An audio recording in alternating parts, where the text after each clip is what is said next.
Vamos direto ao ponto. O texto do Evangelho de João é super conhecido por sua profundidade poética, né?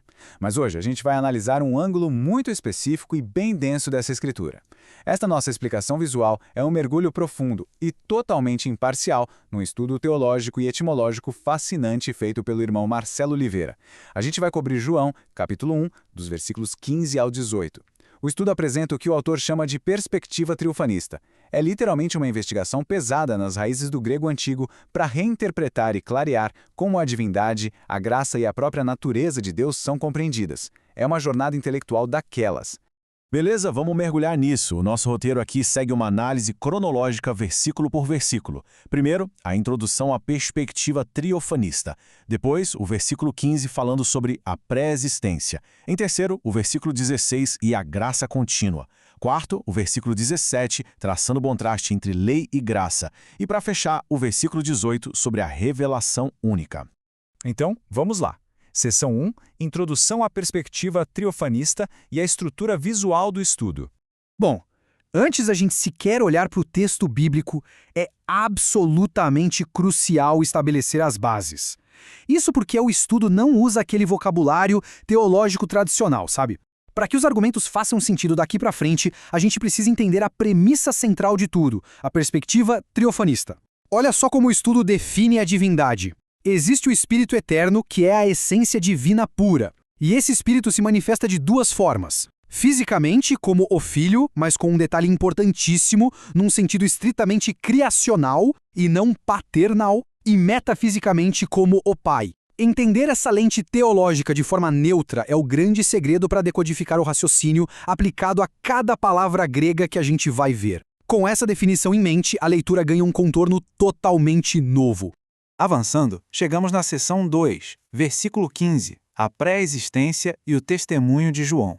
E o autor propõe uma paráfrase bem cuidadosa desse versículo. Fica assim: aquele que vem depois de mim já existia antes de mim, pois ele é superior a mim em existência eterna. Gente, isso é um paradoxo cronológico fascinante. É quase um quebra-cabeça de viagem no tempo. Tipo, como alguém chega depois, mas já existia antes.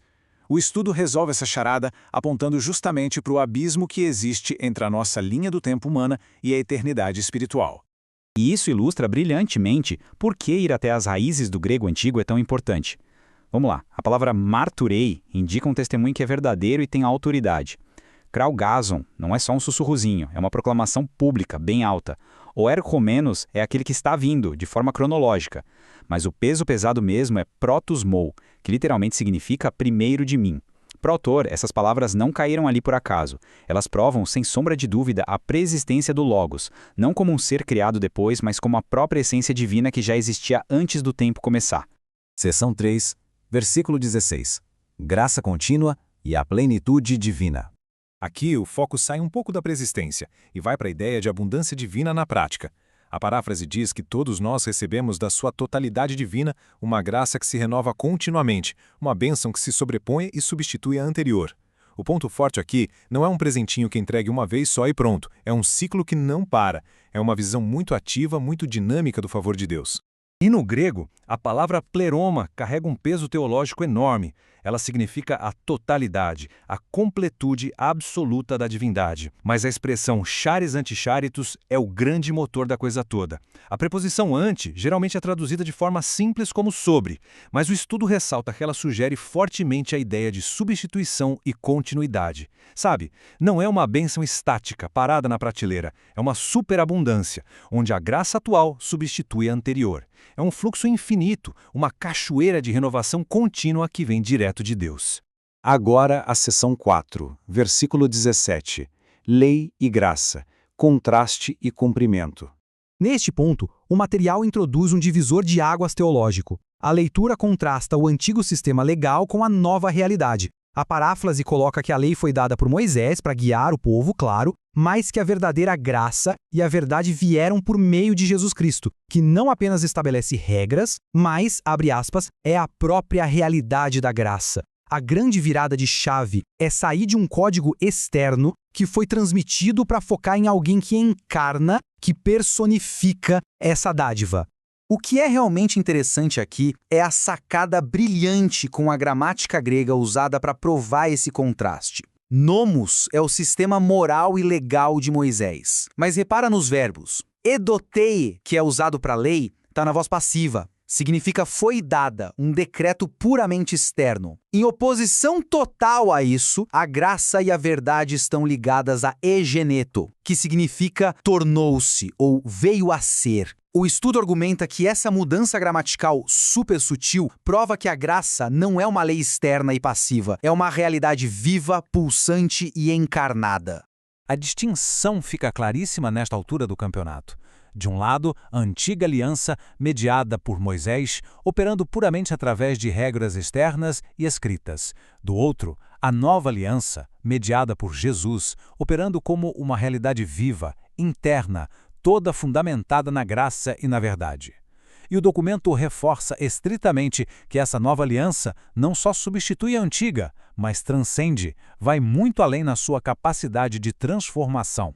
E para provar que a nova aliança é uma transformação interna, o estudo dá um breve pulo lá no Antigo Testamento. Os profetas já cantavam essa bola, já antecipavam essa mudança de paradigma estrutural. Jeremias falava de internalizar a lei no coração humano. Ezequiel prometia uma renovação espiritual absurda, trocando o coração de pedra por carne.